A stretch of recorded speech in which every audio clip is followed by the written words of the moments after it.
Hi friends, Baahubali సినిమాని ఎంతమంది యాక్టర్లు రిజెక్ట్ చేశారో తెలుసా? ఇండియన్ సినిమా చరిత్రలోనే అత్యధికంగా వసూలు చేసిన సినిమా బాహుబలి. దాదాపు 2000 కోట్ల వరకు ఈ సినిమా వసూలు చేసింది. డైరెక్టర్ రాజమౌళి ఈ సినిమాని ఎంతో ప్రతిష్టాత్మకంగా తీశారు. అయితే ఈ సినిమాలో కొన్ని క్యారెక్టర్లకి ముందుగా అనుకున్న యాక్టర్లు ఎవరో తెలుసా? ముందుగా ఈ సినిమాలో ఒక క్యారెక్టర్ కి హృతిక్ రోషన్ ని అడిగారంట.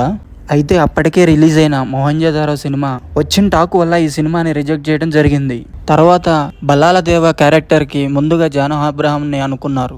ఆ తర్వాత రాణా ఆ క్యారెక్టర్ని చేశారు. ఒకవేళ ఆ క్యారెక్టర్ని రాణా కాకుండా ఏ హీరో చేసినా అంత ఇంపాక్ట్ ఉండేది కాదు. తర్వాత శివగామి పాత్రకి ముందుగా శ్రీదేవిని అనుకున్నారు. అయితే ఆమె రిజెక్ట్ చేయడం వల్ల రమ్యకృష్ణ గారు ఈ క్యారెక్టర్ని చేశారు. తర్వాత తమన్నా నటించిన అవంతిక పాత్రకి ముందుగా బాలీవుడ్ నటి సోనామ్ కపూర్ని అనుకున్నారు. అయితే ఆమెకి ఏవో కారణాల వల్ల ఈ సినిమా రిజెక్ట్ చేసిందని చెప్పింది.